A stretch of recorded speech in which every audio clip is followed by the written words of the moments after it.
Mit hjerte banker også for den her by. Jeg elsker sgu København, ligesom os andre, hvis det her det banker for byen og dens ved og vel og byens udvikling. Det er nummer 1, det er inspirationen. Så København kan lande som et superbrand, den mest attraktive by i Europa. Når man kommer med en vision, så er det også meget godt at gøre sådan nogle tanker om, hvad er det for nogle handlinger, der skal til. Vision, det er som du siger, det gælder både for Danmark, helt afgørende. Færre organer.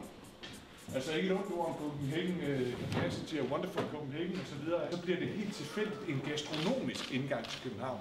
Hvor det måske var smartere for København, at man havde en indgang, der havde noget med grøn teknologi, eller hvad det er. Kæft, hvor er de søde dernede. Nå. Det er de.